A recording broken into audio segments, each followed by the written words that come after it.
Yeah, so as I said that this is the seed verse for the next 20 to 33 verses, very beautiful verses.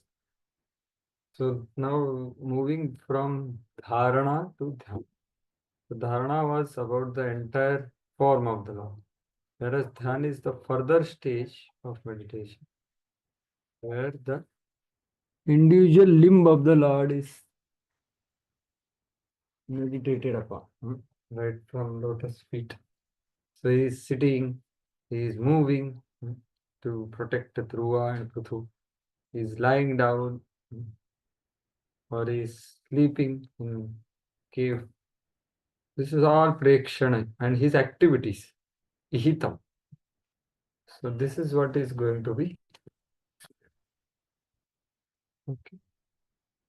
So yesterday we also saw that how hearing involves ear. So this is what is very, very important, Prabhu. That this activity of hearing appears very simple. And however it is, so Shravana means you have to involve the mind. That hearing process enters into mind and practice of yoga is automatically perfect. So that's what it means to experience the potency of Bhakti Yoga. That it can be directly reaching that stage if we apply the mind. So that's why Prabhupada says even child simply by hearing reading of Bhagavatam, he can apply, he can meditate on form of. So hearing includes applying the mind. So that's what we saw yesterday, how one should offer the respects to the narrations of the Supreme Law, Katha. So we saw that how we have to do that. By body, Tanu, Vak, Manobhir, how we offer respect. So that's why it's very important since we are discussing Bhagavatam. So if it's good to reflect upon what we have heard. So that's why I spent some time in the beginning. So that this particular thing is applied. Right? So let us go further. Now we saw that this verse. So now from 21, so the verses. Yeah. So the dharana was explained, and now see, this is the section next, 21 to 33. So this is dhyana on the avayavas of the Supreme Lord. So 21 to 24 is all about lotus feet, its sweetness, its power of the Lord, and his knees and his thighs. So this is what is there. The first two verses are about lotus feet of Lord, its sweetness and its power, 21 and 22. 23 is about how the beautiful portion of Lord's lotus feet from knee to the feet is nicely massaged by Lakshmi, and it's very beautiful. And then there are powerful thighs of the Lord, which are seen by when Lord is sitting on Garuda. So that is 21 to 24. 25 and 26 are the verses which are speaking about further lotus navel, the area of navel of the Lord and the chest of the Lord. 25, 26. Then 27, 28 is the hands of the Lord with Shankha, Chakra, Gada. Gada, there is separate verse on Gada. And a garland on his neck, it goes to chain, etc. That is 27 and 28. And 29 to 33 is the abode of beauty. That is the form of the lotus face of the Lord, the essence of all beauty. His glance, smile, and his brows, his laughter, and his smile, and his lips and his teeth. All this beauty are beautifully told by Lord Kapila. So this is what the yogi meditates on. So very beautiful verses. So we'll go one by one. So this is how the darshan is to be taken, remembering these pastimes of each of the limbs of them. So these are very wonderful verses which I would request you to recite with me. You can keep yourself unmuted. So as I told, 21 and 22 are about the beautiful lotus feet of the Lord, which meditation on which is the foundation of servitude. Sanchintayet bhagavata charanaravindam Achrankushatvaja saroruhalanchanadyam Tungaraktavilasanna chakravala Jyotsna virahatamahat hridayandhakaram. Please read the translation. Who can read? Yes, Sachi Sundar Maharaj. Yes, Prabhuji. The devotee should first concentrate his mind on the Lord's lotus feet, which are adorned with the marks of a thunderbolt, a gourd, a banner, and a lotus. The splendor of their beautiful ruby nails resembles the orbit of the moon and dispels the thick gloom of one's heart. So this is what is told. You can see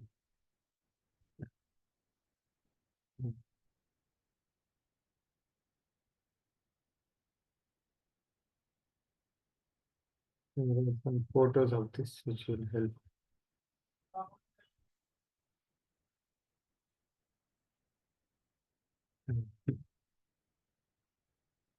So this is what is the lotus feet of it. Now what is told in this verse is what? Marked with thunderbolt. So where is the thunderbolt here? So this is the thunderbolt. Below that there is elephant code. So this is elephant code. Right? And elephant code, flag and lotus.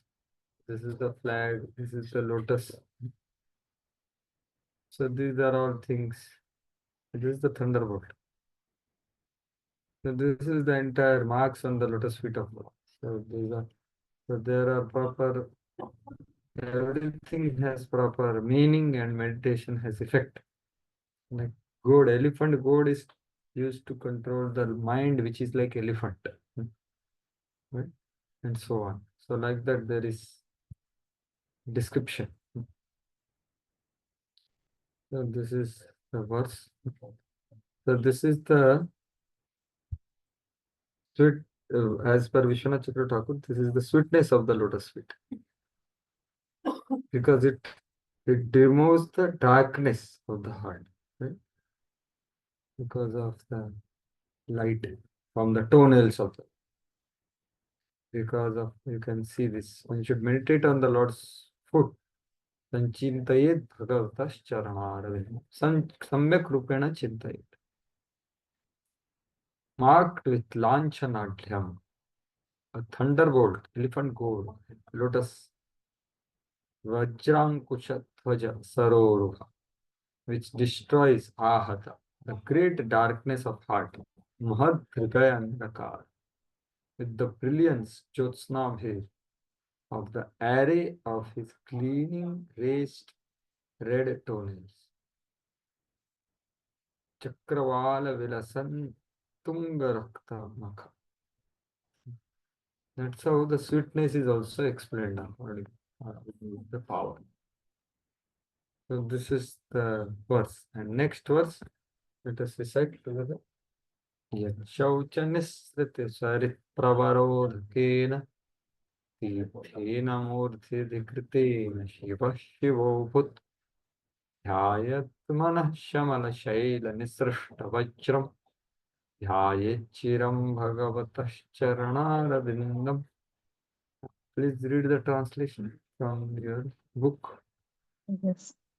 The blessed Lord Shiva becomes all the more blessed by bearing on his head the holy waters of the Ganges, which has its source in the water that washed the Lord's lotus feet.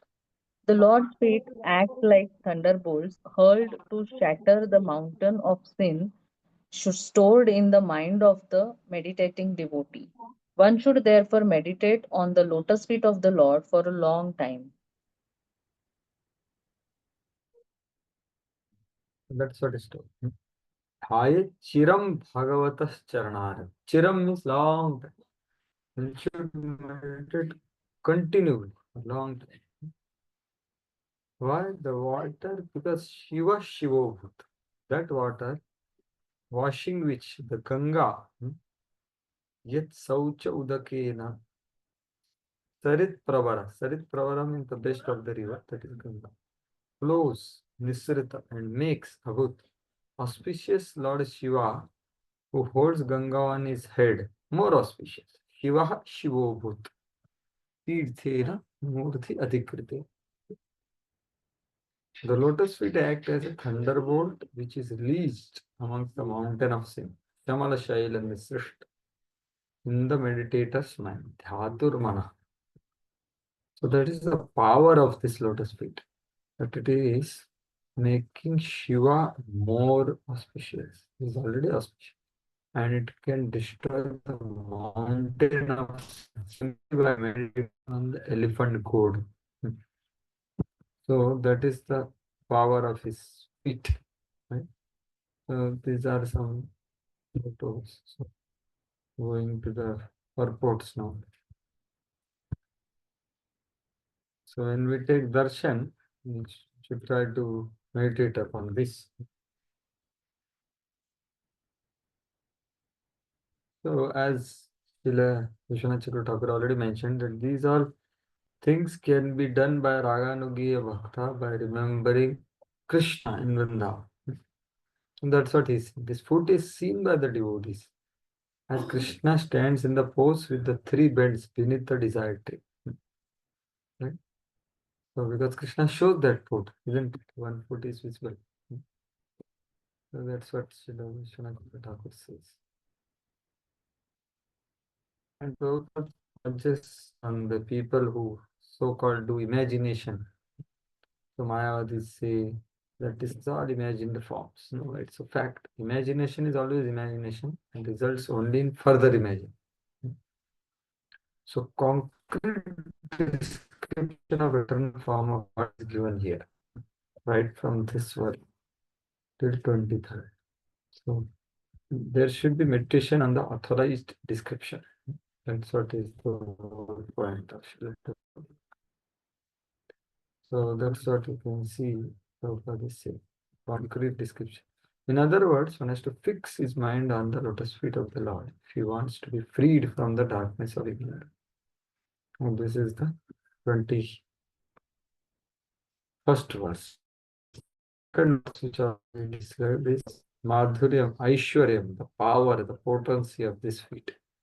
So there are two.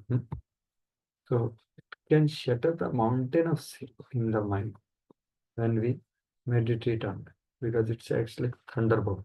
Right? So that's what Kapila is describing. So now, what is the meditation of devotee? So nicely given. So please read this. This is very helpful. The devotee, please read this. The devotee meditates on the foot. Highlighted portion of Vishwanath.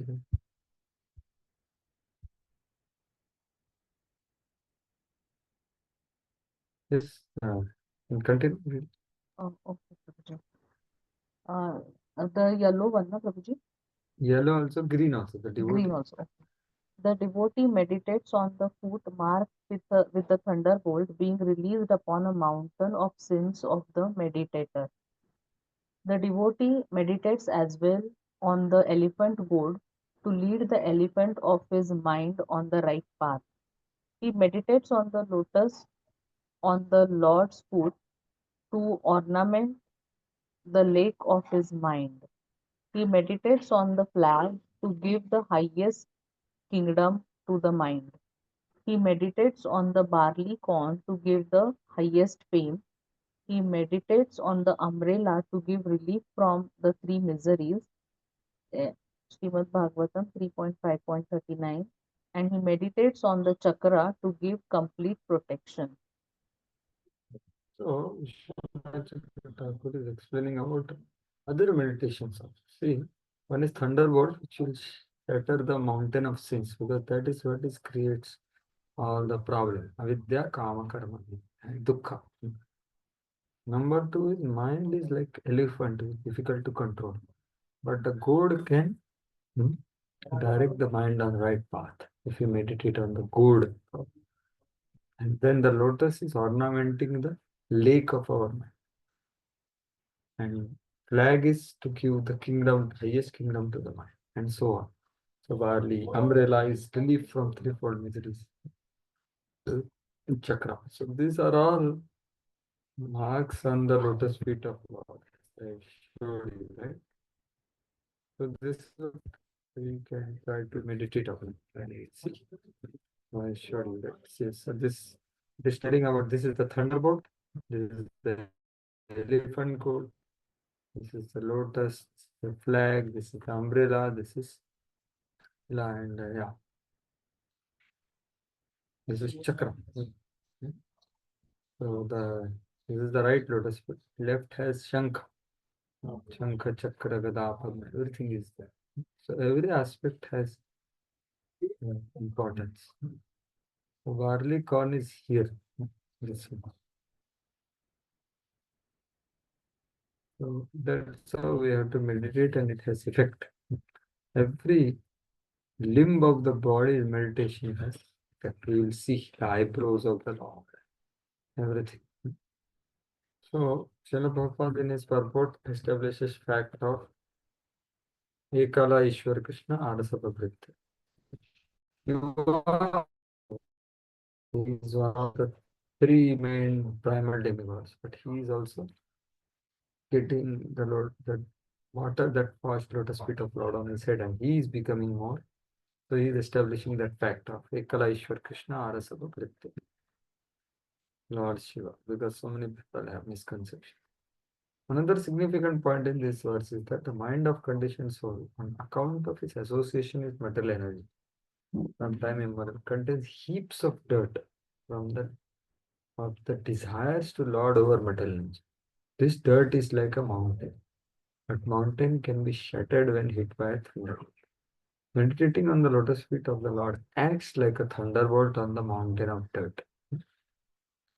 The dirt has accumulated like a solid mountain. One must meditate on the lotus feet of Lord for a long time.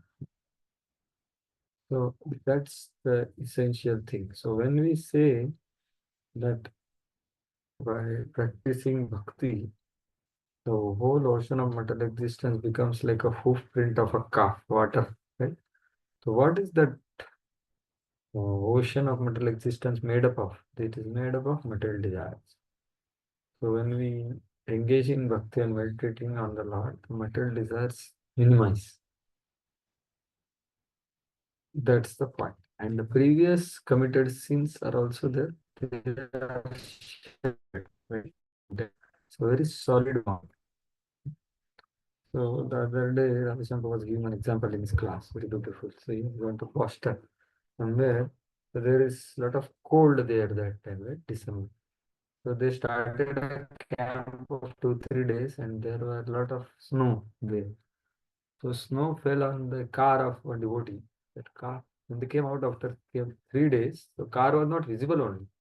Because what happened? Entire car was completely covered by the snow only. So we were sharing that actually when snow falls, they are very small snowflakes. And you can pick them up and make into a ball. It's quite soft. But as few days go, that same snow becomes like a solid, like here Prabhupada is saying, a solid mountain. So it becomes very hard. You can't do anything. We have to bring some machine to break it, and then only car can be taken. So he was comparing that layers. Initially, it's very soft, the ignorance. 5 layers of ignorance. Avidya, asmita, raga, dvesha, vinivesh. But when avinivesh happens, it's like solid. You have to get some machine to break it. But initially, if we know, then it can be done. So only way here is to meditate on the lotus feet of the lotus feet of the Lord. So that is the only way. So it is all internal work. So the devotees are so fixed at the lotus feet of the Lord that they do not think of anything else. and Bhagavataha Charana. So it is not impossible. That's it. Bhagavan is Lord only, not Shiva, not Durga. A relationship with lotus feet of Lord can never ever enhance the importance of Lord Shiva. What to speak of other ordinary living? Hmm? So that is the power.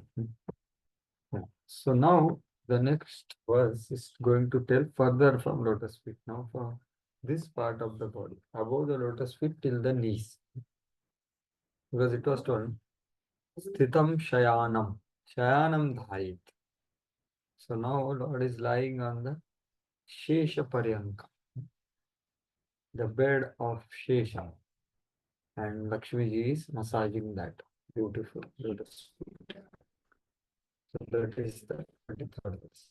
Tannotvayam jala jalo chanaya jananya lakshmyakhilassa suravan vidaya vidhatu urvo nidhaya karapallavarochayat samlalitam hridi vipo rabhavasya kurya. Now someone The, else can read. Okay, you can read one more verse. Yes, Mataji, read one. okay, thank Yes. you. The yogi should fix in his heart the activities of Lakshmi, the goddess of fortune, who is worshipped by all demigods and is the mother of the Supreme Person Brahma. She can always be found massaging the legs and thighs of the Transcendental Lord, very carefully serving him in this way. So here that portion of Lord is told, right? So you can see. So it was told that Lord should lying down, shayanam, stitam asinam shayanam. So should legs from foot to knee as lies on the bed of night. So she's massaging. So the lotus hands of Lakshmi ji are also beautiful. But more beautiful is the lotus feet of Lord. And more than that, the most beautiful is the beauty of the Lord's face. Her eyes are mentioned because without disturbance, she can relish the beauty of the Lord. So there is no disturbance. She is most closely situated with the Lord. So in Vaikuntha, Lord Narayana is more beautiful than Lakshmi. However, in Golok Vrindavan, it is the other way around. So that we can see here. So the yogi should relish the sweetness and power of his feet and knees. So that's what is told in this verses. So Prabhupada also elaborates that. And Brahma comes from that. Because there is mention of Brahma also, right? Lakshmi is Suravandita. Vidhatu. So Vidhatu is Brahma. So Prabhupada explained that. Brahma, Garbhodakshay Vishnu is being explained here. The Lakshmi ji massaging thighs of the Lord should not be taken as behavior of ordinary wife. The Lord is transcendental to behavior of ordinary male and female. So he thinks about this relationship of Lord and his consort. Not he has a proper understanding of relationship. Lord Narayan is not born of anything material. Matter is generated from matter, but he is not born from matter. So that's it. Going further now, his thighs. So when he is going, Vrajantam, Stitam, Shayanam, Vrajant. Right? Vrajantam means moving. The Lord is moving to protect Pruthu Dhruva. He is going to give them benediction. Pruthu Dhruvadityo Varam Datum Gachatu. Vrajantam Dhyayit. Iti uktam. Garuda Arudasya Harer Urudvayam Hridikuru. So that is what is the next verse. Uru Suparna Bhujayoradhisho Bhamana Oyo Nidhiyasitaka Sumavabhaso Vyalambipitavaravā Sasivartamana Kanchi Kalapaparirim Vintam Bhavimam. Yes, someone else. The devotees.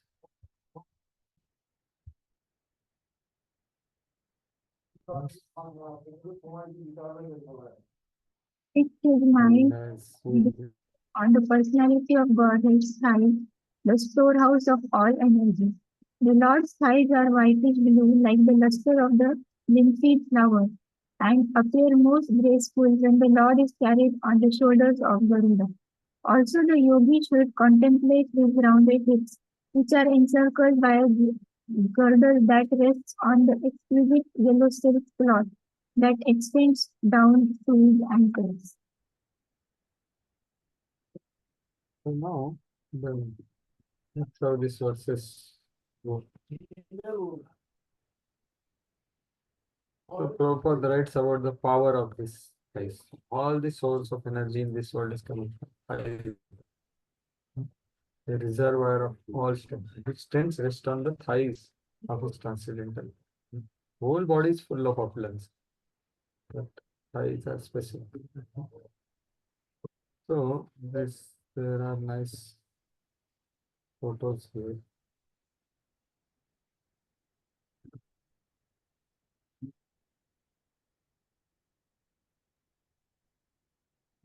You can see this. So this already we saw. This is beauty. And now this is sitting on Garuda. So powerful thighs of the Lord. Ojo Nidhi. So and they're blue. So like that he is sitting on Garuda.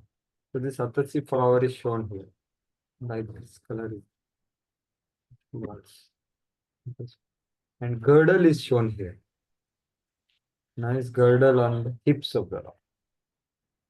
Thumb surrounded by a belt. That is what is told. So next verse is the Navi Padma. So here in this battlefield it is visible. So let us recite this verse. Navirdham Bhuvanakoshakutodarastham Yatratmayo Nidhisha Vyudham Harim Manivrishastanayораmush Ayadvayam Vishadahara Mayukha Gauram. Yeah. Please read, translate, continue from your book. The yogi should then meditate on his moon-like navel in the center of his abdomen. From his navel, which is the foundation of the entire universe, sprang the lotus stem containing all the different planetary systems. The lotus is the residence of Brahma, the first created being. In the same way, the yogi should concentrate his mind on the Lord's nipples, which resemble a pair of Most exquisite. most exquisite emeralds and which appear whitish because of the rays of the milk white pearl necklaces adorning his chest. So this is about the beautiful navel of the Supreme Lord and the nipples of the Supreme Lord. So you can see Dhayed Nabhi Rhythm, neck of the Lord, situated on his abdomen, Udarastha. What is that? That is the base of all three words. Bhuvana Kosha, from which the lotus comes. Yatra Atmayoni Dhishana Padma Vyuda, which contains all the planet. Akhila Lok.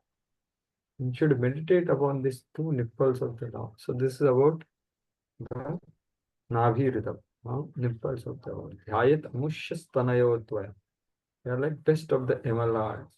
Risha Harinmani, made white Gauram by the light Mayukha Vishadha from his shining pearl necklace. So this pearl necklace, which is there, so Prabhupada explains that. This pearl necklace are the devotees which are most close to Lord's heart. So in pearl necklace, the pearls represent the pure devotees. So that is his closeness of them. So that is this verse. So let us go to the next verse. So next verse is going further now. Having seen the chest, now Vakshastha. Vakshodhibhasam Rijavash Mahavibhote Om Sammano Nayana Nivritima Dadanam Kantham cha kaustubhamane adhibhushinartham Puryan manasikhilaloka namaskritasya. Yeah, please continue reading the translation from the book. The yogis will then meditate on the chest of the Supreme Personality of Godhead, the abode of God Mahalakshmi. The Lord's chest is the source of all transcendental pleasure for the mind and full satisfaction for the eye. The yogi should then imprint on his mind the neck of the personality of Godhead, who is adorned by the entire universe. The neck of the Lord serves to enhance the beauty of the Kaustubha gem, which hangs on his chest. Here, Lord's chest.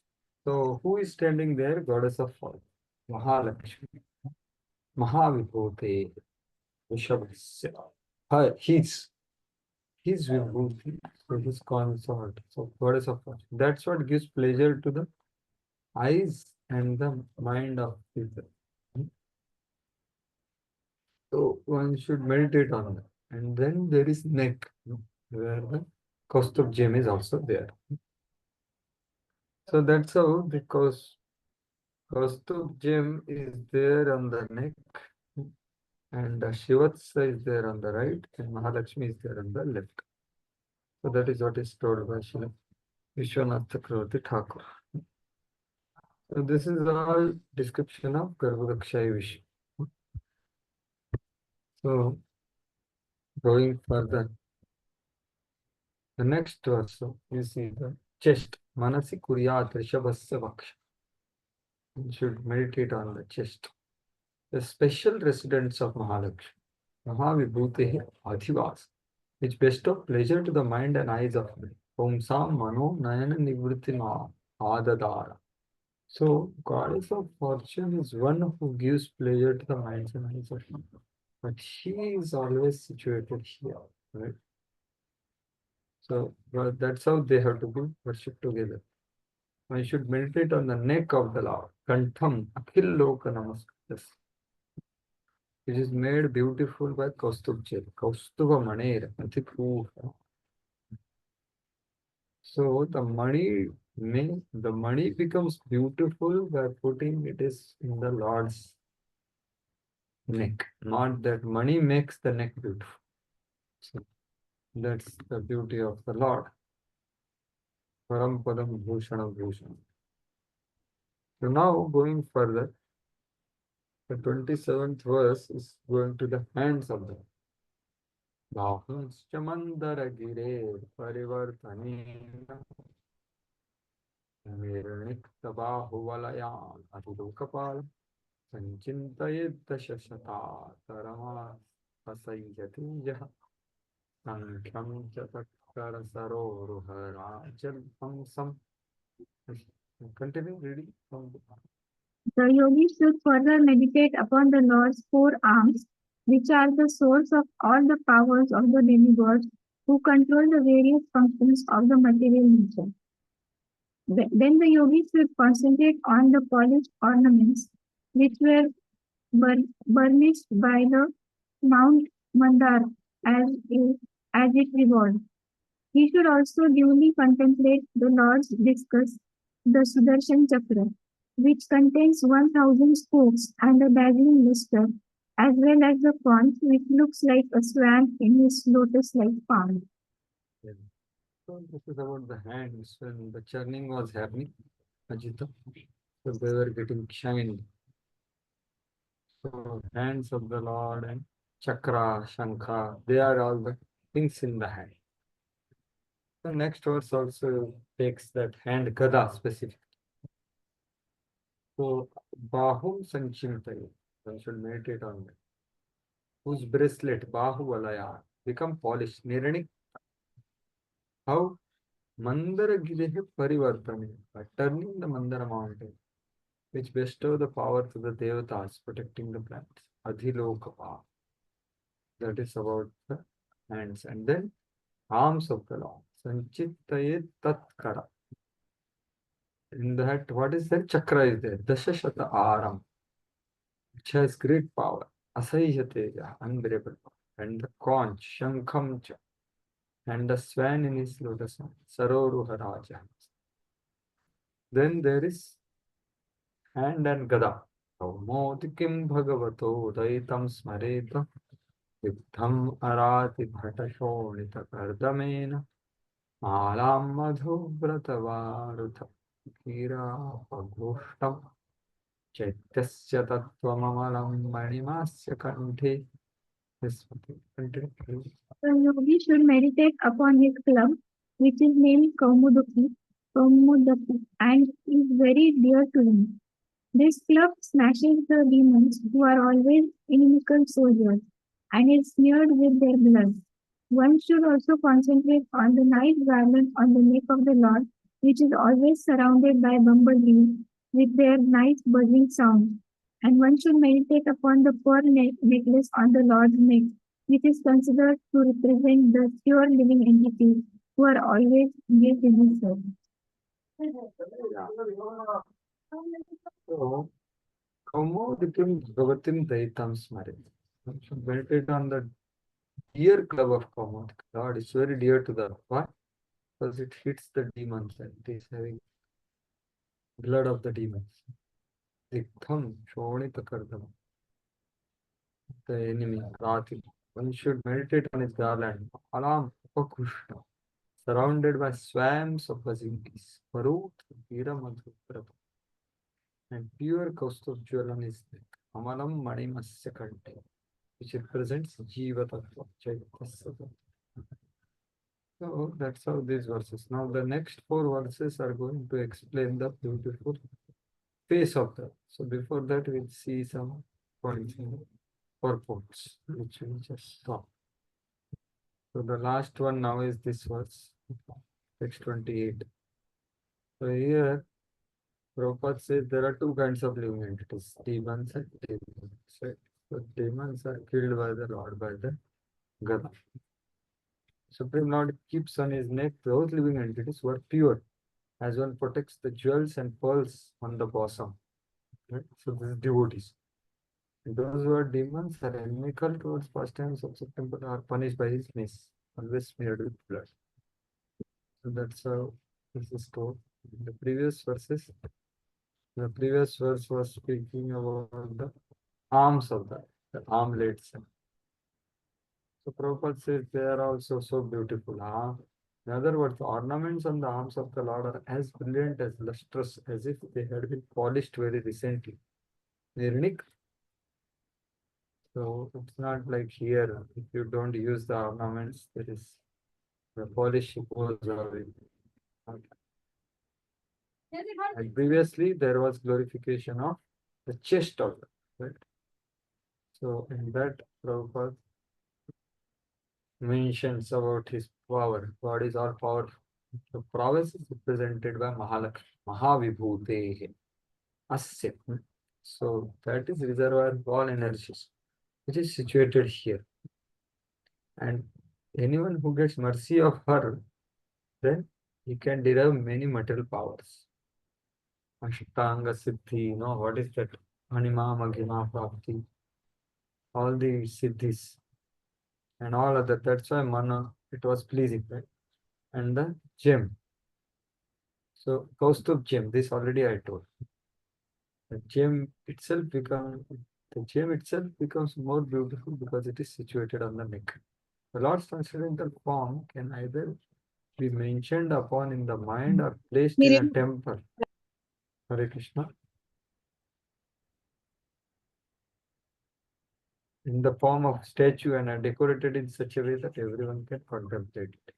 So for us, it is easier if it is there as a deity, right? So that's what it is. Both are equally powerful, either by hearing or seeing or meditating. So there are 3 things. One can see the deity, one can meditate in the mind, imagining based on the verses, and one by hearing. The objective is the transcendental form of the Lord. There is no question of impersonality.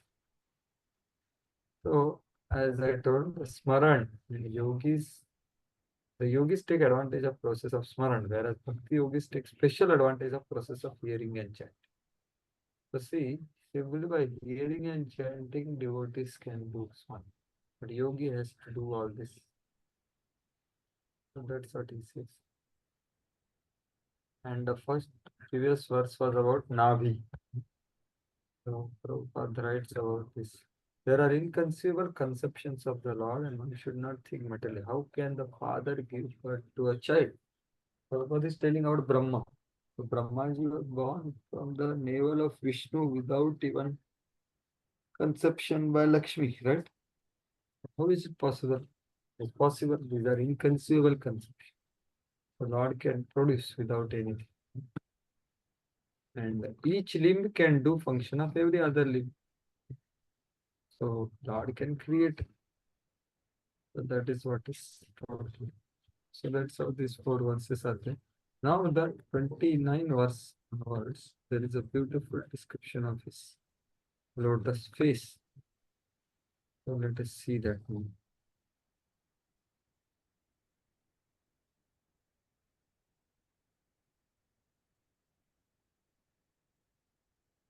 Yeah. So 29, 30, 31, and even 32, even 33.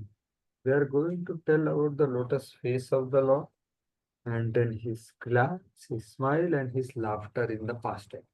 That's how they are going to go. And his exchanges of affection with devotees through that. So beginning with the first 29.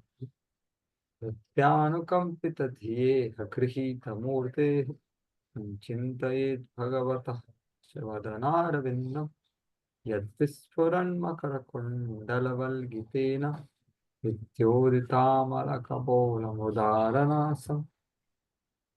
Now someone else can read from their book. Yes, Yashika Mata, can you read from book? Yes, Book it. sir. Translation. The yogi should then meditate on the lotus like countenance of the Lord who Countenance. countenance. Countenance is the lotus face. Okay. The yogi should then meditate on the lotus like countenance of the Lord who presents his different forms in this world out of compassion for the anxious devotees.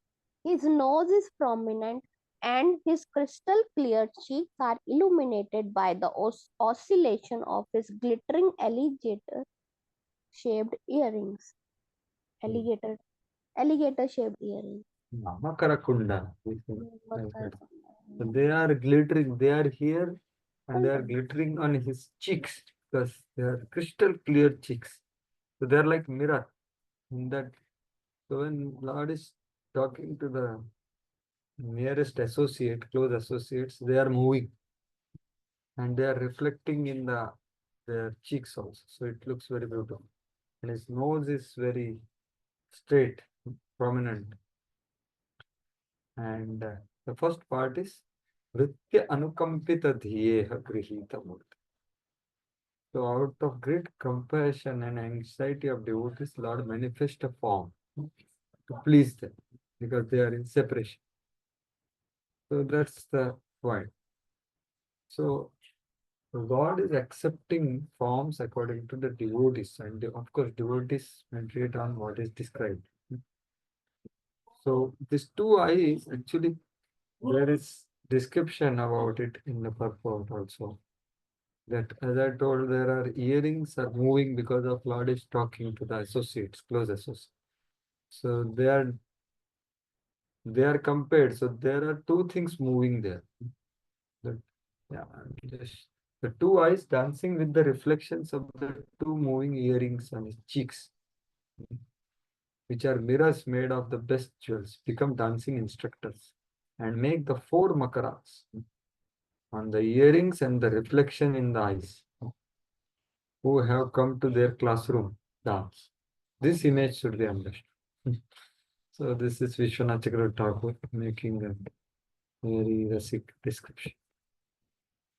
So Prabhupada also Hare Krishna. प्रभु जी ये जो हरे कृष्णा प्रभु जी ये जो alligator shaped earrings है ये वही वाले हैं जो दामोदर अष्टकम में भी आते हैं Damodaran Ashtakam mein, लसत Kundalam yeah, there it is not mentioned particularly which shape. There are kundal, but Makara is not mentioned. No? Prabhu What ji is it? Translation में आता है उसकी, उनके मकराकृत कुंडल हिल डुल रहे हैं. Yeah, what is that verse? रुदन्तमोहुर्नेत्रयुग्ममृजन्तं कराम्भोजयुग्मेन सकङ्कनेत्रम्. Not लसत this. Kundalam गोकुले Ah, विराजमानम. lasat. Lasat means shining, and kundal is the earrings. But yeah, it can be mainly it is Makar Kundal only. But there are other kundals also, not just one. Like Vitthal is also like fish like earrings. So it is similar. Prabhu ji 8th या 9th chapter में भी आया था, मतलब. Yeah. This description will be there everywhere. Generally, the kundalas are like Makar only. What I am trying to say is that there can be another shapes also, but prominent is Makar. Many places it is there. It must have come in 8th and 9th chapter where Brahmaji is seeing Garbhodakshai Vishnu. Yes There the Prabhu ji description वहीं will पे be there. आया था. Yeah. So Prabhupada is explaining his purport about main purpose of Lord is to give solace to his devotees. So this is the main purpose of Lord. Like we know, this is there, no? Why Lord appears? Paritranaya sadhunam vinashaya cha dushkritam. So actually, the main purpose of Lord is paritranaya sadhu, no? To deliver the sadhus. Actually, what is required to deliver the sadhus? Sadhus are delivering others. What Lord is delivering them means they are in distress of separation. So Lord cannot delegate this. He can kill the demons sitting there on, or he can send someone to kill. But when the sadhus are in separation of him, then he has to go. So that is the main purpose of Lord's appearance. Prabhupada is saying, you are able to see. When he appears, his main purpose is to give solace to his devotees. He does not have to come himself to destroy the demons. Prabhupada is saying. He has many agents, even the external energy is sufficient. But when he comes to show compassion to his devotees, he kills non-devotees as a matter of course. It's a side effect, you know. That is not the main thing which Lord does. Or actually, he does not do also. In Vrindavan, his other incarnations do that. But it is just a coincidence, that's all. And he takes specific forms. So there are so many forms of Lord. Advaitam, Achyutam, Anadi, Anantam. And yogi should meditate upon this is approved. So that is, he should not manufacture. Now, next part is about, this is all about lotus face. So now further, text 30. Sriniketanamalibi, Sriniketanamalibi, Parisevyanam, Ukyasvaya Kutila Kuntala Vrindajishta, Minatvayashrayamali, Padabjanetram, Ayen Manomayamatin Ullasadhru. Yes. Translation. The yogi then meditates on the beautiful face of the Lord, which is adorned with curly hair and decorated by lotus-like eyes and dancing eyebrows. A lotus surrounded by swarming bees and a pair of swimming fish would be put to shame by its elegance. Yeah. So Lord's beauty can be is tried by many devotees to be compared in this world, like lotus, and then there are some bees which are coming, and it looks very beautiful. But that is also put to shame by when one sees. So the lotus is compared with the face of the Lord, and the curly hairs, they are like what? Kutila Kuntala Vrinda Jushtam. They are like the bees. So that's how the beautiful place. Shri Niketanam means the abode of beauty. It is the essence of all beauty is the face of the Lord. And essence of all beauty is the smile. Right? So that's why the Bhagavatam 10th canto is his lotus face. And the smile of the Lord is the Rasa Pachyat. So that's how the abode of beauty is there. So Srila Prabhupada, he tells Manomayam. So he punches on Mayavadi. So Manomayam is there. Dhyaye Manomayam Atandrita Ullasat. This Manomayam doesn't mean imagine. Prabhupada punches on this impersonalist. Should meditate on the form which is experienced by devotees. Not that Manomayam means you carve the form of Lord in your mind. You, whatever nowadays people do anything. Of any demigod, they put cricket bat, whatever, football, demigods. Even Krishna they put in any way. So the two comparisons in this verse, very nice. The first, the Lord's face is compared to a lotus, and then his black hair is compared to humming bees swarming around the lotus. And his two eyes are compared to two fish swimming about. So eyes are continuously moving. So lotus flower on the water is very beautiful when surrounded by humming bees and fish. But the Lord's face is self-sufficient and complete. Its beauty defies the natural beauty of lotus. Now his glance is more sweeter. Tasyavalokam kripaya ghora आपत्रयोपशमनाय नितृष्टमक्षणो यत्थस्मितानुगुणितं विपुलः प्रसादं ध्यायेच्चिरं विपुलभावनया गुहायां. Please read. Translation: the yogis should contemplate with full devotion the compassionate glances frequently cast by the Lord's eyes, for they soothe the most fearful threefold agonies of his devotees. His glance, accompanied by loving smiles, are full of abundant grace. So it is about his glance. तस्य अवलोकम अधिकम कृपयाति घोर तापत्रयोपशमनाय. अति घोर तापत्रय उपशमन करता है भगवान का चितवन. The glance of the Lord. So that gives, they soothe the most fearful threefold miseries. And it is accompanied by smile. So that is what is explained. Prabhupada also says that devotees, when they think of the Supreme Personality of God, the devotees, now his smile and its potency.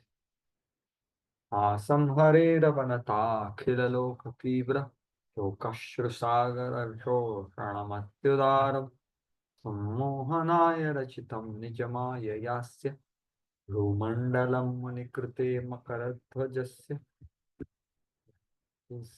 Translation: a yogi should similarly meditate on the most benevolent smile of Lord Sri Hari, a smile which, for all those who bow to him, dries away the ocean of tears caused by intense grief. The yogi should also meditate on the Lord's arched eyebrows, which are manifested by his internal potency in order to charm the sex god for the good of the sages. Yeah, so two things are there. One is his smile. So what smile does? Asam Hare Ravanata Khila Loka Tivra Shoka Ashru Sagaram. So this world, everyone is affected because of Shoka. Yasmat Priya Priya Viyoga Sanyoga Janma. Prahlad Maharaj beautifully praised that in this world, everyone is trying to get something which is dear to them. And they don't want something which is not dear to them. But opposite thing happens. Yasmat Priya Priya Viyoga Sanyoga Janma. From that what comes? Shokagnina Skalayo Nishutayama. So there is fire of lamentation in the heart of every devotee. So that fire of lamentation, that shoka, and that causes tears, that is completely raised up by the smile of God, which is most benevolent. And then there are eyebrows. They are specifically made to help the sages from the attacks of the Cupid. So that's what is this verse.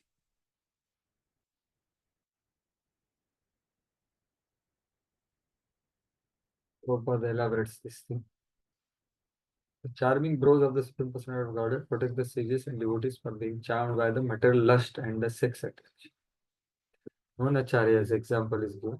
Thus, if anyone wants to be aloof from sex attraction, he must see the charming smile and the fascinating eyebrows of the Supreme Personality of God. So that's how the 4 verses beautifully tell about the beautiful face of the Lord. So let us see these photos also. So this is Yachri Niketana Bellibhed Parisevya.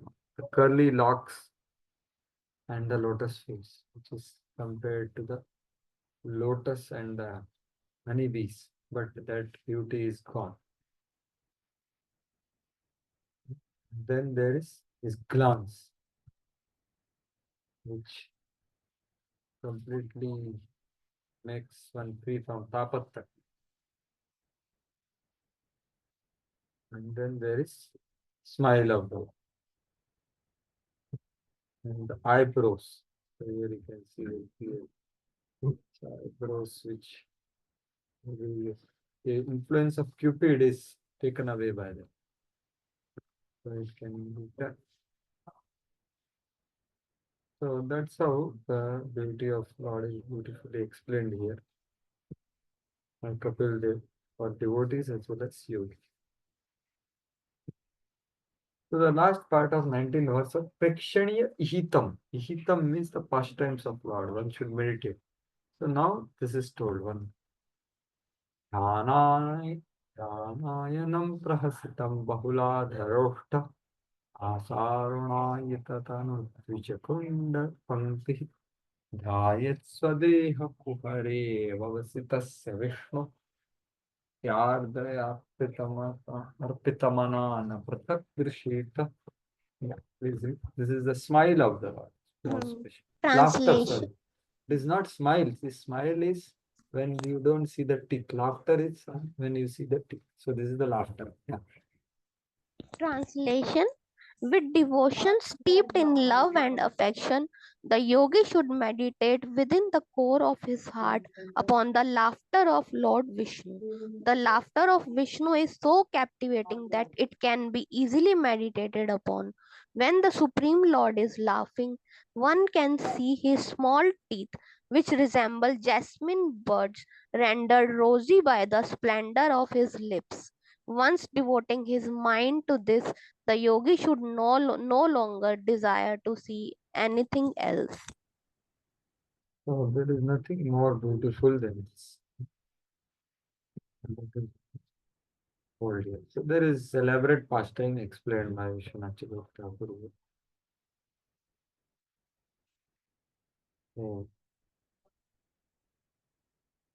Prabhupada also explains there is no other activity than completely cleanse the heart of a devotee.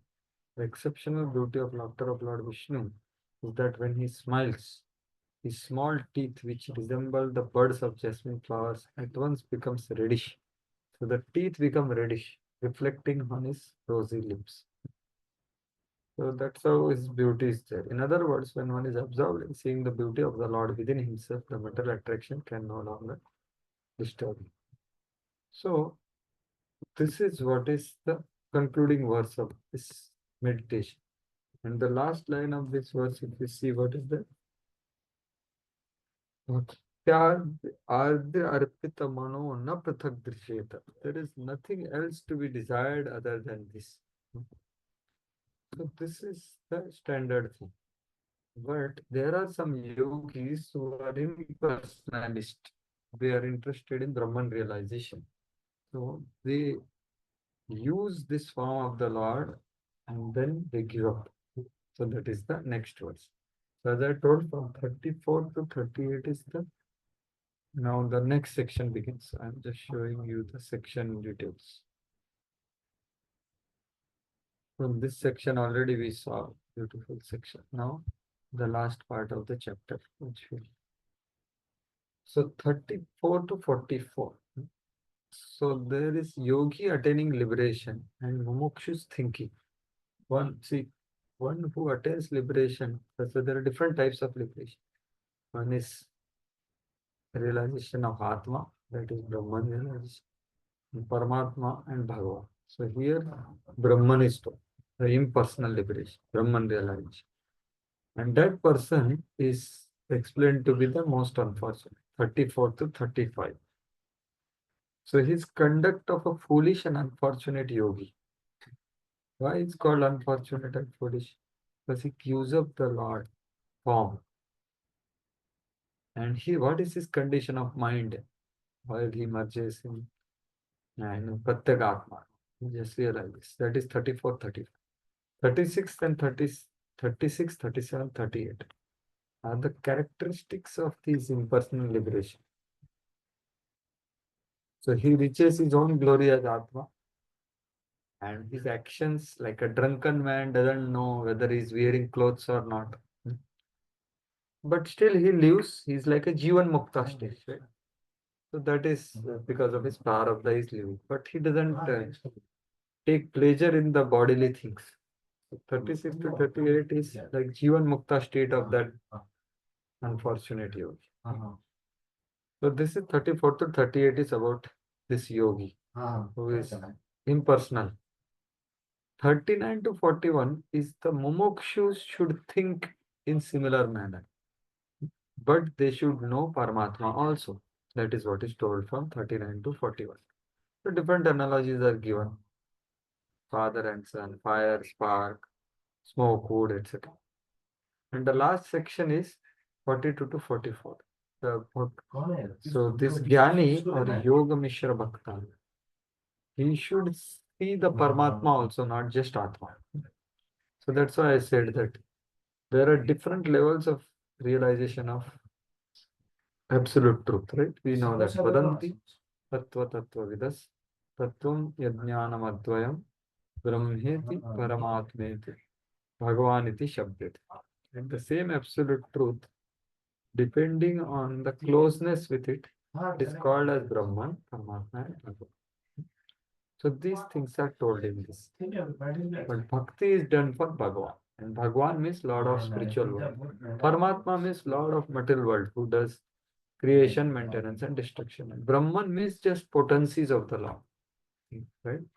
So that is what is this we realize. Now 34 to 38 are the foolish and unfortunate yogi. So his conduct is told in 34th verse. The 33rd verse said that someone who attains this beauty should not think of anything else. But 34 is unfortunate yogi.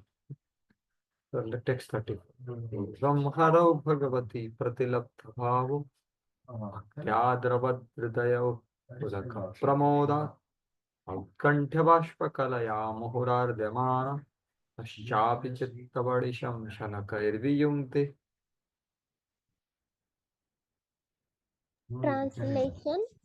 Translation. By following this course, the yogi gradually develops pure love for the Supreme Personality of Godhead Hari. In the course of his progress in devotional service, the hairs on his body stand erect through excessive joy, and he is constantly bathed in a stream of tears occasioned by intense love. Gradually, even the mind, which he used as a means to attract the Lord, as one attracts a fish to a hook, withdraws from material activity. So if you see, Srila Prabhupada has put this in completely devotional, pure devotion service, right? And that is according to mostly Siddhar Swami. However, see here the analogy is used as Tachapi Chittam Badisham. So Chitta Badish means what? The hook. So just as you use hook to catch the fish, similarly this yogi who is unfortunate, he gives up the form of the Lord. Viyumte means withdraws from, although he has experienced these emotions, he withdraws his mind from the form of the Lord for purpose of merging in Brahman. So that is his misfortune. So what is there told here? Badisham. So this hook, so see hook, there is something bet kept for catching fish, right? So he uses the form of the Lord for the purpose of his own. That's why this analogy is used to condemn such unfortunate yogi. अतएव बड़िश शब्देन काठिन्यम. So his heart appears to be soft. It is melting with emotion, but actually it is kaఠिन्य. Why it is kaఠिन्य? Because arasavitvam. He is not able to experience fully rasa. Dambhikatva. It's what? Dambhik means he is damba. He has damba. Pride. Swarthamatra sadhanatvam cha vyanjika. Means he is using the form of the Lord for his own purpose. As I told him, to get the siddhis or to merge in Brahman. So that's why this is condemned. Shuddha bhaktas natu kadachit tatha tadhyayam tejanti. The pure devotees will never give up this meditation, but he gives up the meditation. Right? The previous verse mentioned that he should never think of anything. That is pure devotee. But this one is one who is impersonal person. So that's what is told in this verse. Okay, so that's what. Yes, so you want to say something? Prabhuji, is it okay if I ask one quick question? Prabhuji, Yeah. this is very, very bewildering for me. That a person is advancing so much that he can even see the Lord, and yet, like he can go away from the Lord.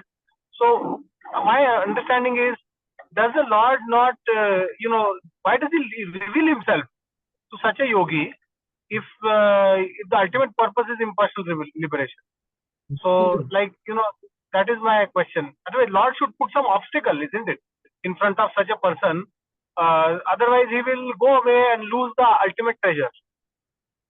Yeah, so see, this goes to show the servitude, pure servitude of the Supreme Lord. He doesn't force anyone. See, this person is not just seeing form. What is there?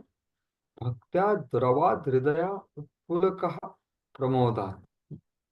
He is experiencing some emotions also, standing on end and tears falling from his eyes. But what is doing after that? Tachapi chittam shanakair viyungte. He withdraws his mind from that form. But why he withdraws? Because he has his own purpose. His purpose is to merge in impersonal Brahman. So Lord allows that. So this verse is showing the most important siddhanta that even if you want to merge in Brahman, you have to do bhakti. Without bhakti, no other processes can give you success. And what about the Lord? What you said, Lord should keep some obstacle? No, Lord is completely detached servant. He has nothing to force on anyone. So he doesn't do anything.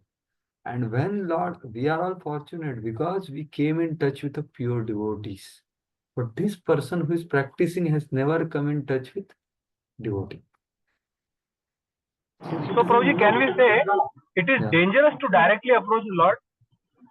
Of course, that's the whole yoga process is Ashtanga yoga process has some limbs of bhakti, right?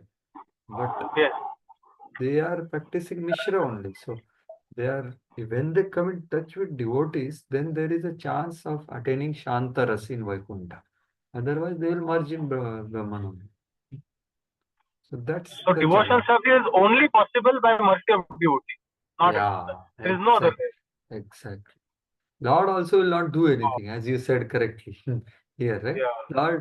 Lord, he saw the Lord, he cried tears, but he gave up the form because he wants something for himself.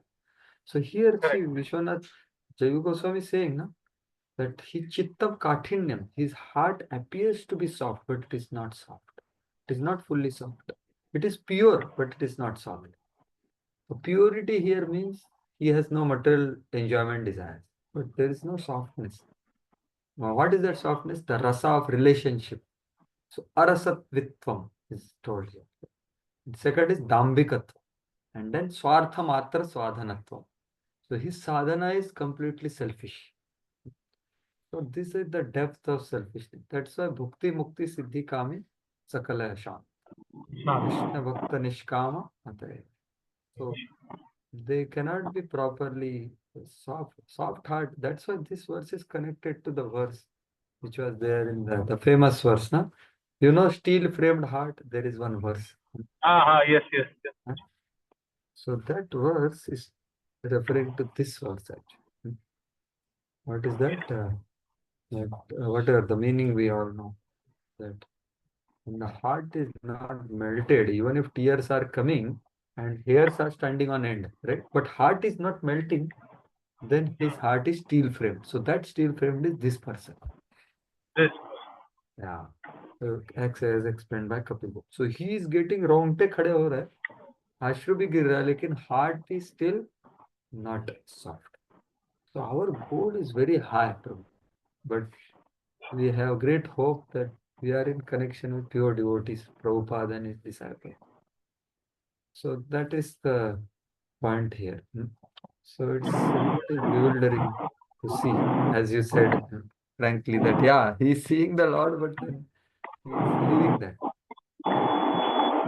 Yes, yes. Thank you so much. Yes. Hare Krishna. Thank you very much for, in spite of your traveling, you are hearing this. Hare Krishna.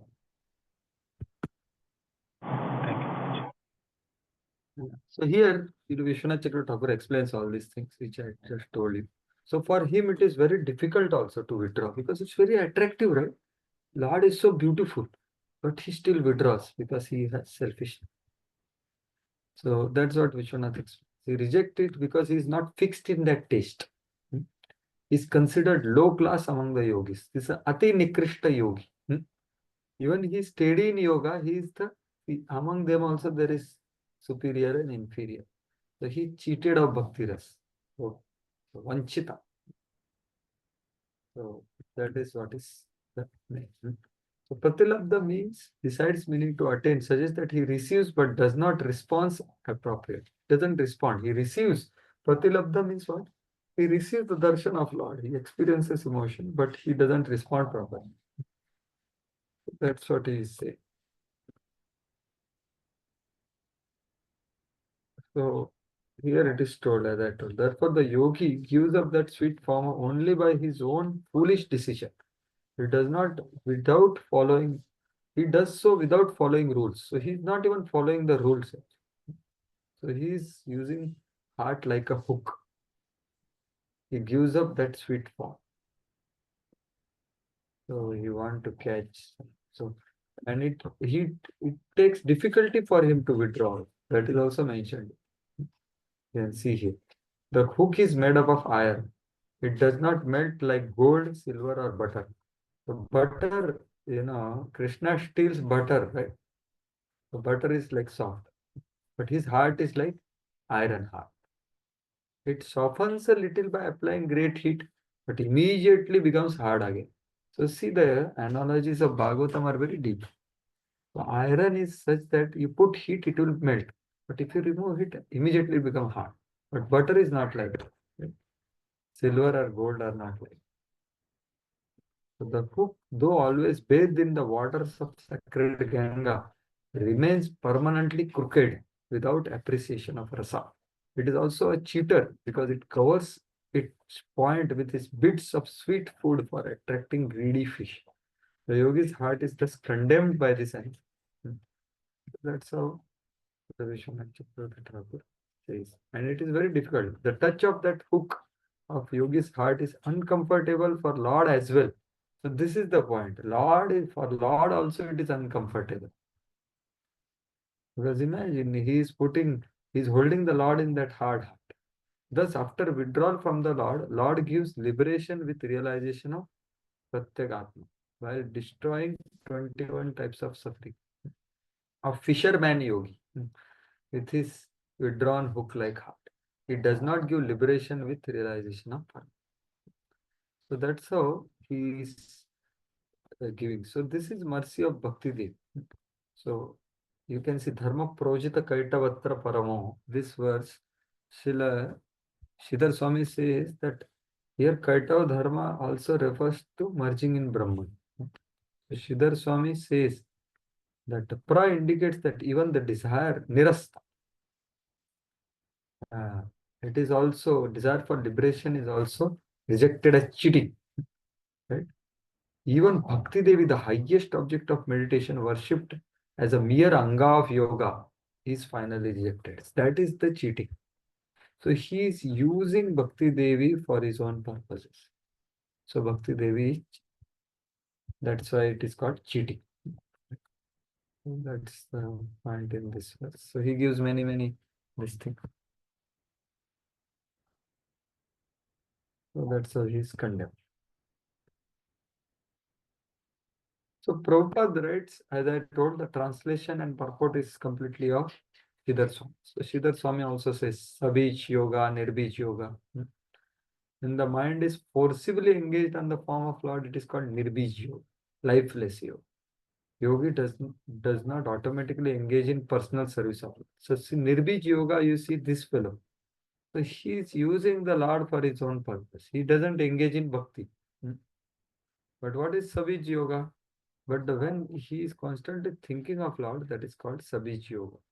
But living yoga, one has to be promoted to platform of living yoga. So Prabhupada is giving indication here. He is not elaborating like Sridhar Swami gives. But other two acharyas are elaborating. What is this lifeless yoga and living yoga? Living yoga is engagement in bhakti. But this fellow gives up and merges. It destroys his individuality. So what is his state of mind if one asks? That is the next verse.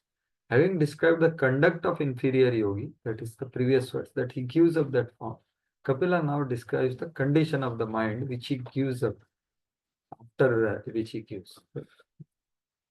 So, now please read the translation. Translation: when the mind is thus completely freed from all material contamination and detached from material objectives, it is just like the flame of a lamp. At that time, the mind is actually dovetailed with that of the Supreme Lord and is experienced as one with Him, because it is freed from the interactive flow of the material qualities. That is his state of mind, like a lamp. So lamp, if you see the flame of the lamp, when the oil is over, the wick is also burnt. So everything is finished. That's how he destroys his individuality. So that is what is told as I written here. After realization of Swarupa of Jiva, what happens? So 4 verses are going to tell us that. As I told you, this is about the unfortunate yogis Brahman realization. So he just destroyed his individuality. That's all. Idrushaneva Tanmukti Lakshanam Shri Kapileya Muktashram Adi Chatushtaya Darshana. 4 verses speak. So Ati Nikrishta Yogi Paddhati Ukte. Ati Nikrishta, the most inferior kind of yogi's liberation has been told. What is his state of mind is like this. So his mind is destroyed actually. That is what is the point. Just as a flame is destroyed, his mind is destroyed. Now he just Brahma, Nirvana. And he merges, he destroys his individuality.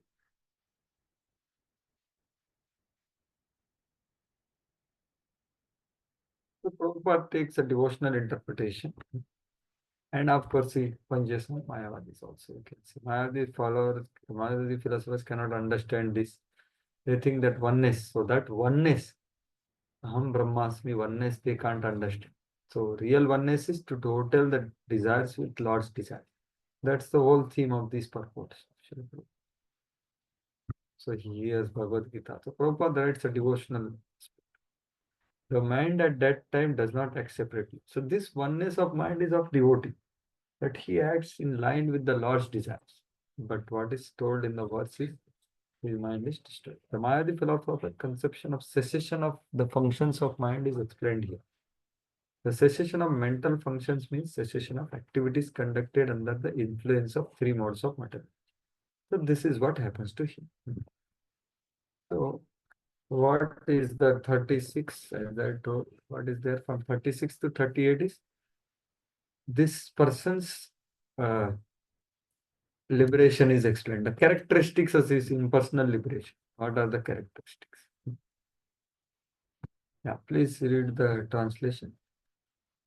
Translation: Thus, situated in the highest transcendental stage, the mind ceases from all material reaction and becomes situated in its own glory, transcendental to all material conceptions of happiness and distress. At that time, the yogi realizes the truth of his relationship with the Supreme Personality of Godhead. He discovers that pleasure and pain, as well as their interactions, which he attributed to his own self, are actually due to the false ego, which is a product of ignorance. So this most unfortunate yogi's condition is explained further, right? So this stage, so Prabhupada translation and purport you will see is like completely devotional. Okay, so try to clearly understand both sides. So extension of all designation is similar to like deep sleep, but deep sleep you have to wake up. But here he has committed spiritual suicide. He will never wake up now, right? Because he destroyed his individuality. So in deep sleep, in, so it's similar to deep sleep, but it is not like deep sleep. Because deep sleep you get up, right? Ignorance is still there when you get up, right? But this is not like that. Previously, mind has been stolen his glory, but destroying the mind, he regains his glory. So he is situated as Atma, that's all. And one may say that, it is seen that very nature of Atma is happiness and distress. Therefore, how can the Atma be completely beyond happiness and distress? Yeah, so he has given up the Ahankar. The cause of happiness and distress is Ahankar, which is product of ignorance. Asati Kartari. So that's why he has now gone beyond the happiness and distress. So he is able to see when he realizes I am Atma, realizing his condition of Atma. Upalabdha Paratma Kashtha. See the Ahankar as the cause of previous condition of being doer and enjoyer, Kartrutva and Bhaktrutva. So he is devoid of these two. So there is nothing for him. So that's the point. So Prabhupada tells about forgetfulness, which is the cause of bondage and happiness and distress. And Ahankar. So when one acts on his own, everything is distress, like that Prabhupada says. Whether it is happiness or distress, it is all distress because it is going to finish. Then so Prabhupada, as I told you, the whole theme is oneness of desires of Lord with the living entity. Totals is desires with Lord. That's the oneness. That's what Prabhupada explains. Upalabdha means realization. Realization necessarily indicates individuality. In the perfectional liberated state, there is actual realization. So Nivritya means that the living entity keeps its individuality. Oneness means that realizes happiness in the happiness of Supreme. So this is all Bhakti part. So now he is Jivan Mukta. So this person is not left his body. He has not died yet. He is still living, but he is liberated. That is called Jivan Mukta. So there are two kinds of Mukti. One is Sadeha. Sadeha Mukti means when one dies and gives up the body and attains Brahman. And one is within this body he attains Mukti. That is Jivan Mukti. That is what is explained in two verses. Tasya Jivan Mukti Maha. 37. Please translate. Translation: because he has achieved his real identity, the perfectly realized soul has no conception of how the material body is moving or acting, just as an intoxicated person cannot understand whether or not he has clothing on his body. A drunkard, he cannot understand whether he has wore something on, right? So this person is having similar. He is completely absorbed in Atma, in personal liberation. So he is sleeping, he is walking. It's all like a drunken man, moving. That's the point. That's the Jivan Mukta symptoms are told, characteristics. So he does, what is meaning of that? This means that he does not experience happiness and distress because he has attained his Swarup. He doesn't experience mental happiness and distress. So Prabhupada quotes that verse of Ihayasya Harer Dasya Rupa Goswami Bhakti Samatsa Jivan Muktasya Viccha. Right?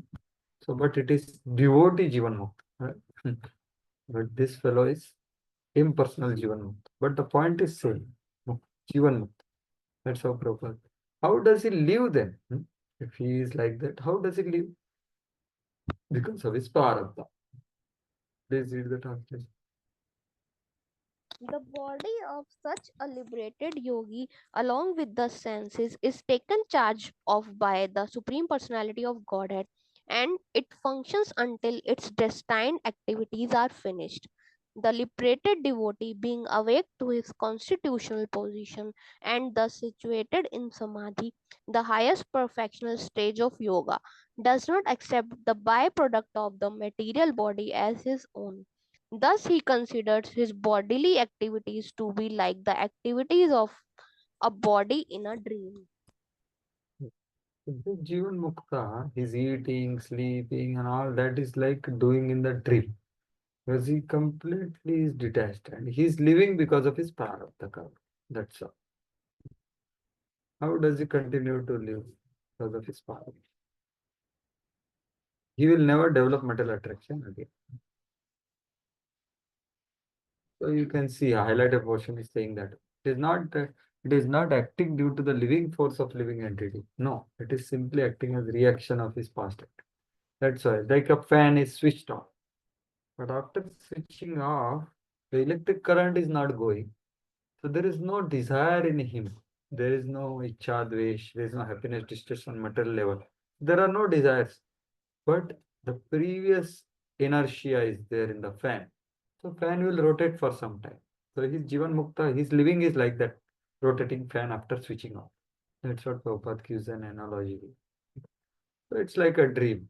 Dream, one may see himself expanded to so many bodies, but when one awake, one understands that oh, this is all false. Similarly, although liberated soul has byproducts of body, children, wife, it does not identifying with those expansions. He has it, he deals with it, but he does not identify. So that is his stage. If one can accept the subtle body of dream as false and not identify oneself with that body, then certainly an awake person need not identify with the gross body. So that's how this analogy is there. In the dream, you don't identify when you get up, right? So in the awake position, the body is like that, gross body. So now, having said about impersonal liberation of the unfortunate yogi who practiced bhakti, mixed bhakti in him, but to attain his own purpose. Now, other mumukshus, what they should be uh, thinking, that is told in three verses, 39, 40 and 41. प्रतिबोधार्थम मुमुक्षुभिः नित्यमेव विभावयन्ति यथा पुत्राश्च वित्ताश्च प्रथममार्त्यः प्रतीयते अप्यात्मनेवात् आत्मना विमतात् देहात् पुरुषः तथा. Is the translation? Translation: because of great affection for family and wealth, काय Hare Krishna. Hare Krishna. It's completed, Madhuri. Sorry. No, Prabhuji, पीछे background में sound आई थी. Translation: because of great affection for family and wealth, one accepts a son, some money as his own, and due to affection for the material body, one thinks that it is his. But actually, as one can understand that his family and wealth are different from him, the liberated soul can understand that he and his body are not the same. So how the mumukshus should think, that is told. So this analogy.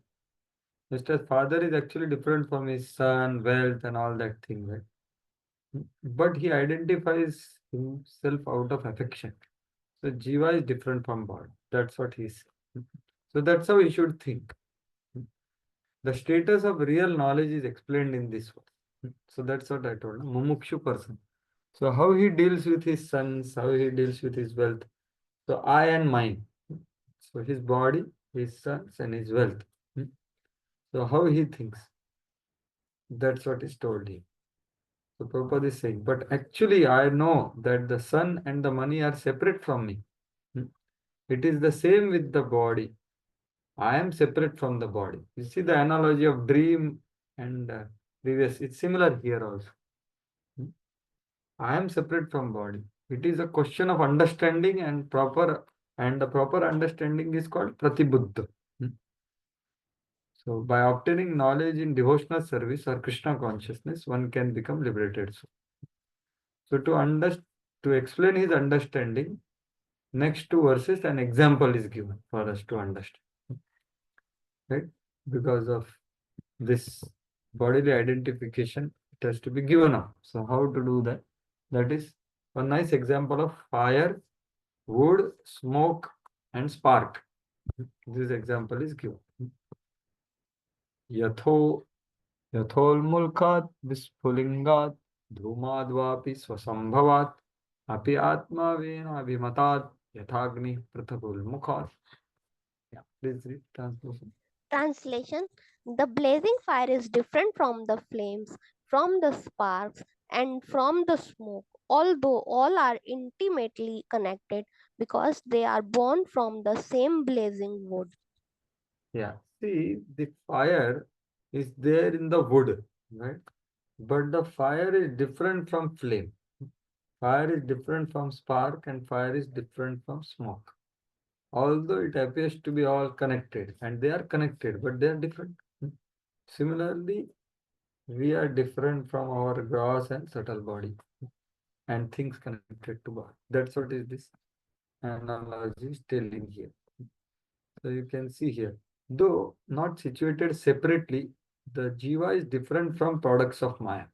The products of Maya are what? Our gross and subtle body. So jiva is different. And Paramatma is also different from jiva.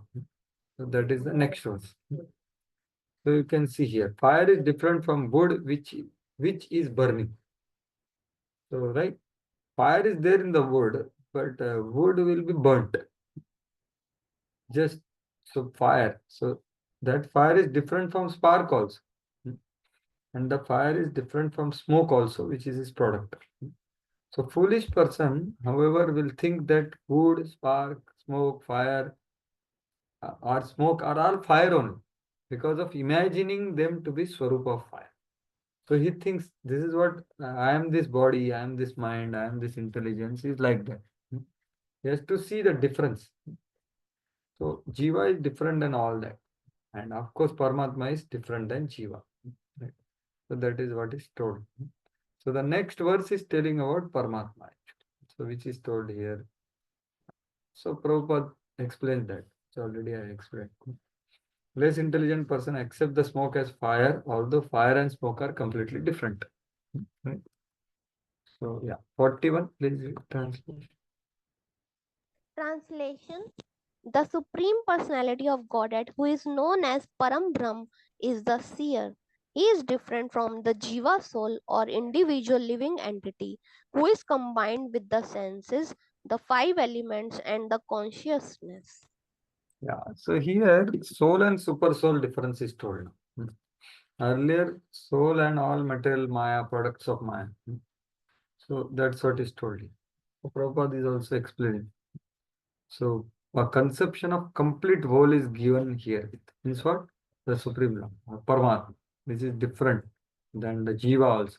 Because these impersonalists, they think, see that fellow, the unfortunate yogi was thinking oneness is highest. He didn't knew Paramatma, which is separate from the Jiva. But that's how Kapila is saying this is what one should be thinking. So that's what Achintya Bheda Tattva, Prabhupada writes. That there is oneness also, but there is difference also. So what is oneness and what is difference? That is what is told in these two analogies. So this verse, if you see, there is Pradhana, Jiva, all that is there. So you see the difference here. The last part of example is in second verse. Right? So just as blazing fire is correctly different from wood, sparks, and fire, though by imagination they are considered same. So Paramatma is different from Jiva. So how? So Pradhan is compared to the wood. The same analogy. But now Paramatma is told. So Jiva is compared to spark. You have heard this analogy, Prabhupada gives this analogy. So spark is closer to the fire, then spark can remain proper. But when it goes away from fire, then it is extinguished. So that jiva is compared to the spark, which has quality of fire, but the quantity is different since it has consciousness. And body, senses, antakaran are compared to smoke, which is the creation of Maya. And Paramatma is compared to fire. So that's how this and everything. See, we have learned all this, right? So Pradhan is something from which everything has come. So from body, senses, antakaran came from where? Pradhan, that is wood. So Jiva, Paramatma, and all other Maya's products, they are told. So Kapila, because he is telling Sankhya, he is very elaborately telling through the elements, through the analogy. So that's how Prabhupada says Achintya Veda Ved Tattva. This simultaneously one and different philosophy is perfect conclusion of Bhagavad school, as confirmed here by Kapil. So Vishnu Puran, there is a very nice analogy. What is that? It is said that whatever we can see or experience, either in material world or spiritual world, is an expansion of different energies of the Lord. As fire distributes its light and heat from one place, the Supreme Personality of Godhead distributes its different energies all over. So this is what is one and difference. Goloka eva nimasati akhilatma bhut. So this is what is the conclusion of our philosophy. Achintya Veda Tattva, which can reconcile all other philosophies which are told by Prabhupada here. See here, all the four Vaishnava philosophies Prabhupada is telling. The four principles of Vaishnava philosophic doctrine are Shuddha Advaita. So Shuddha Advaita, Dvaita Advaita, Vishishta Advaita, and Dvaita. So they are, actually Dvaita is Madhvacharya, Vishishta Advaita is Ramanuja, Dvaita Advaita is, I think, Nimbaraka, and Shuddha Advaita is Vishnu Swami. So they are all philosophies are trying to explain the absolute truth. But what is our philosophy? Achintya Veda Ved, which is told in Bhagavad. All four principles of Vaishnava philosophy are based on the thesis of Bhagavatam, as explained in these two verses. Right? So Atma, Paramatma, and other material energies. So these are all simultaneously one and different. Right? So that's what is told here.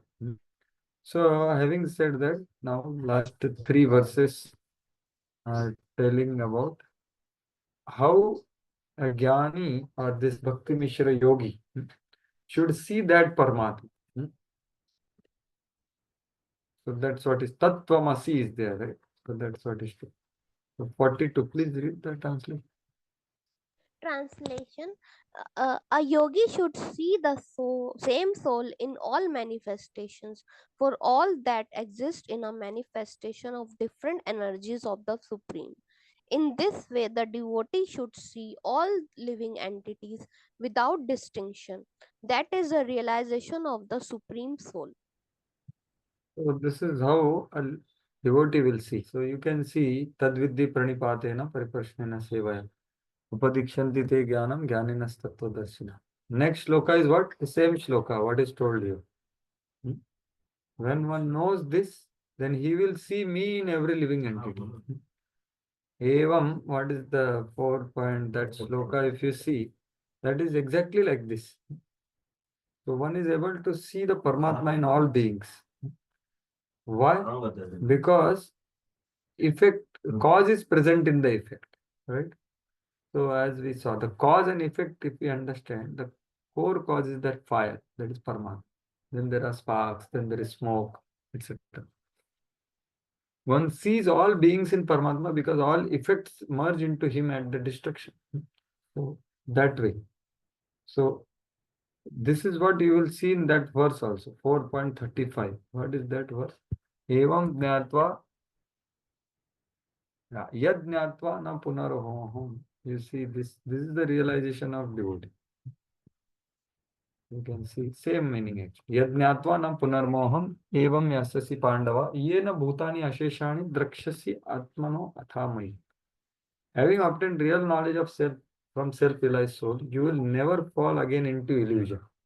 For by this knowledge, you will see all the living beings are but part of the Supreme, or in other words, they are mine. So you will see that. So this is the next verse from Tadvidhi Pranipat. The result of Pranipat Pariprashna Seva is this realization.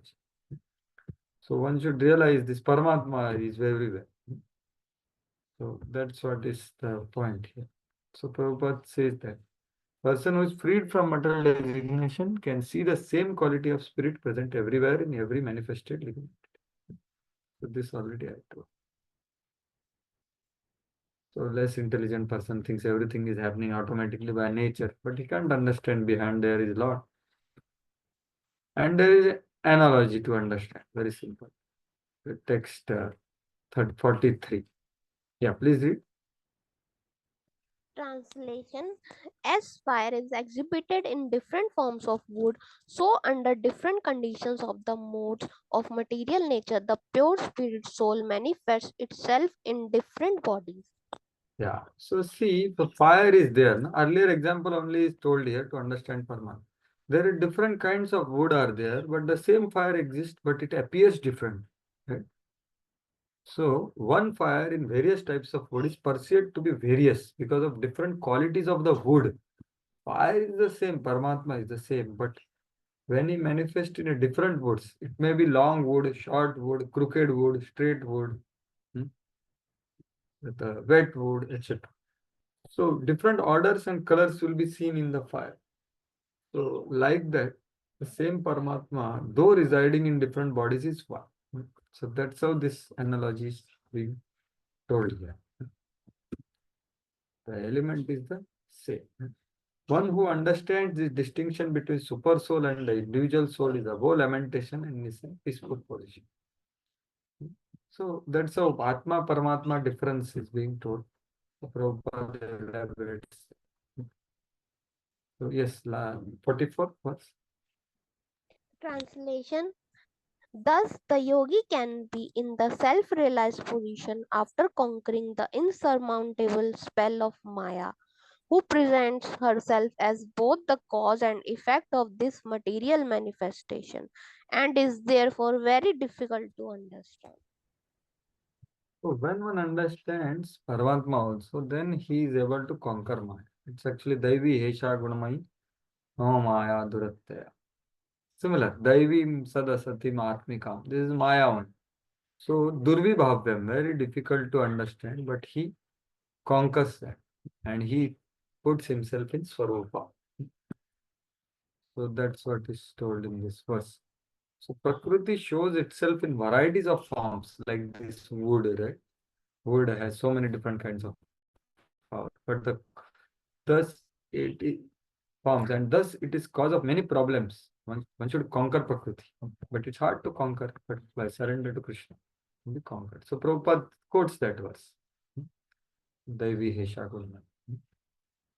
It's very difficult to understand and difficult to conquer, right? So this is the Maya, but Bhagavatam is that by which we can understand and conquer.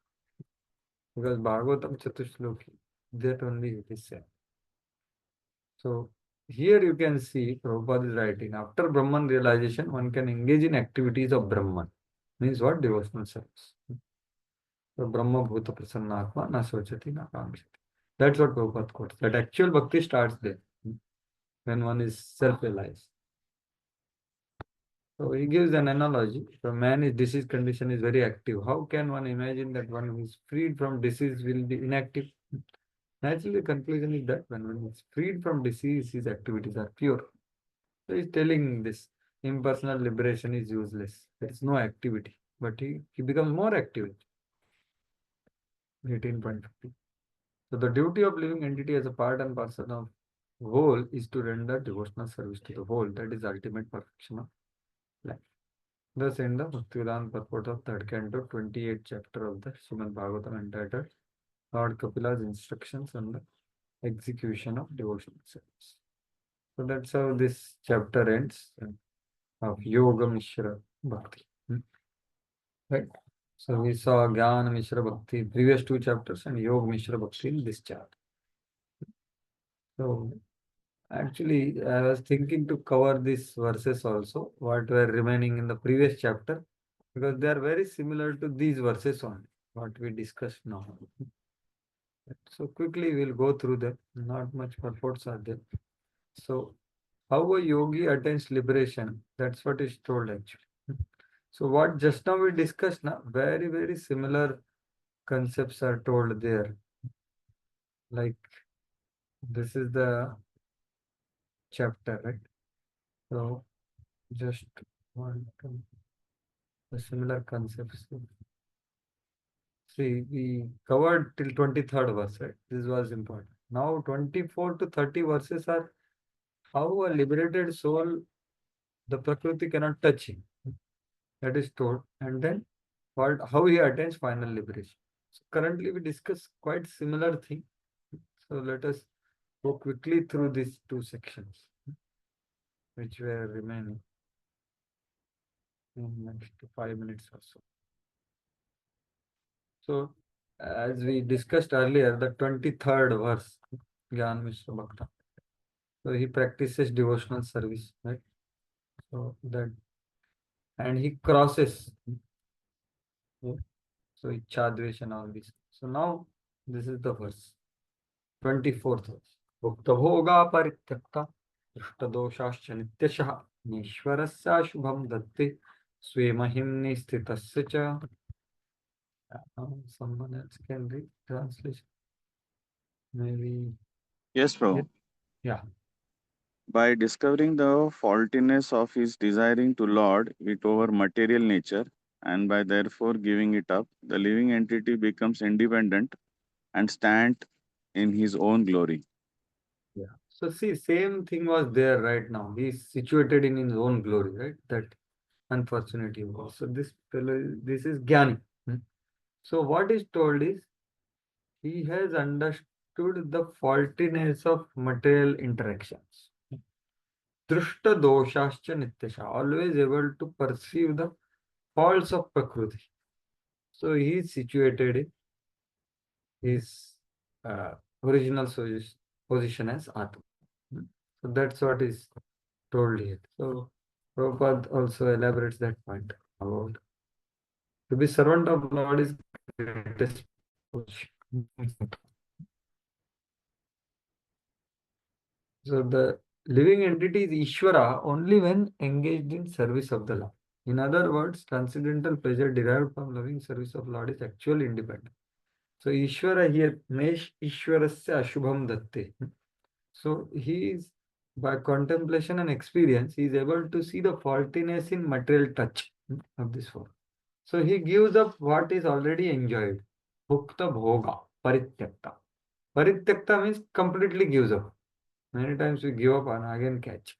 Completely give up. Because he is able to see fault in it. He is not seeing uh, joy in it. Right? So that's what is told. So he is situated in his original glory. Sve mahimni sthitasya. What is the cause of problem? Next verse is telling. What is the cause of problems? Is the state of lack of discrimination. So Vivek Buddhi is not there. That is the cause of all problems. But this person doesn't have that avivek that is told in the two verses. By analogy, same like just now what we discussed. Please read translation. Yeah. In the dreaming state, one's consciousness is almost covered and one sees many inauspicious things. But when he is awakened and fully conscious, such auspicious things Inauspicious. cannot bewilder him. Yeah. So same just now we saw na, the person who is liberated, he thinks his activities are like dream activities. The same thing he also said. So he sees auspicious, inauspicious, whatever. It's all like dream on. So that's what is told. In contaminated consciousness, one sees everything for his own enjoyment. In pure consciousness, he sees for Lord's. Yeah. 26 translation. Yes, sir. The influence of material nature cannot harm an enlightened soul, even though he engages in material activities. because he knows the truth of the absolute and his mind is fixed on the supreme personality of Godhead. Yeah. So here it is not that he is not active. He is engaged in many activities, but the Prakriti doesn't harm him. That is what is the power here. Because of his, just now we saw, na, his happiness and distress is not affected. Because he is seeing it's like going in dream. So same thing here. Same thing is told actually. Because the Prakriti cannot harm this person. Although he is situated in Prakriti, but he is not identifying with it. That's the point. Because he is fixed. The Supreme Soul is the personality of Godhead and individual soul is living entity. When they engage in reciprocation of service and benediction, the living entity is said to be in Atmaram position. So he has proper discrimination. Yeah. 27 translation. Can you do?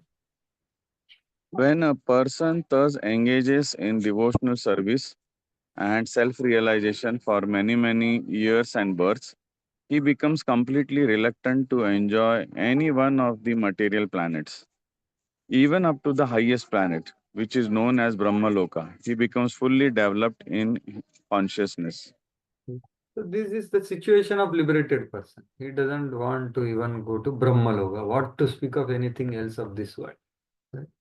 So the beauty of this world, there is far greater beauty in Swarga. More than Swarga there is in Vaikuntha. But that's how he has nothing to do with it. So here Prabhupada says about mixed devotee, pure devotee. And he indirectly, yeah. Last, now 28, 29. Read the translation. My devotee actually becomes self realized by my unlimited causeless mercy, and thus, when freed from all doubts, he steadily progresses towards his destined abode, which is directly under the protection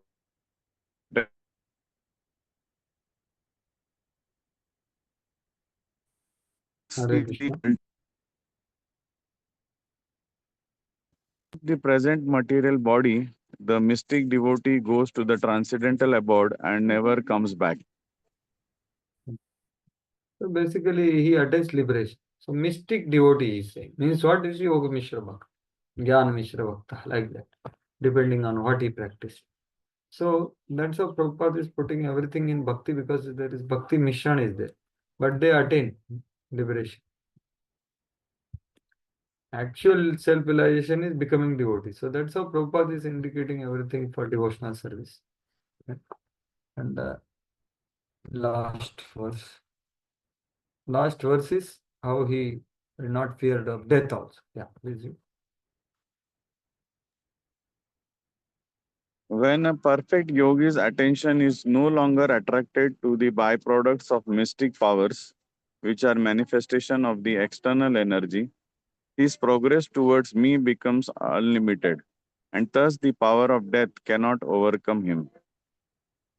Yeah. So that's how the Prakriti cannot harm the soul who is liberated and how he attains liberation. That's what was the last part which was remaining in this chapter, previous chapter of Jnana Mishra Bhakti. So we discussed that in connection with what we discussed today, the Yoga Mishra Bhakti attaining liberation.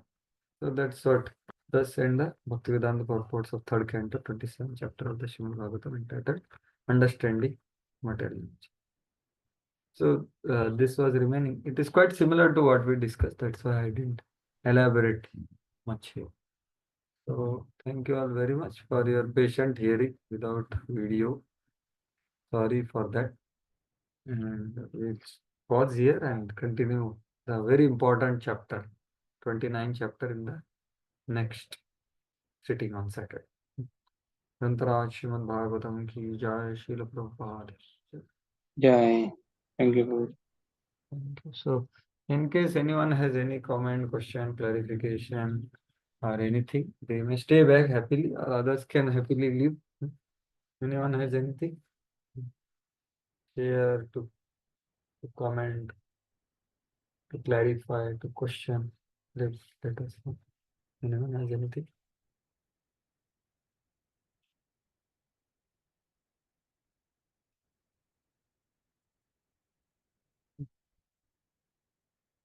End the meeting.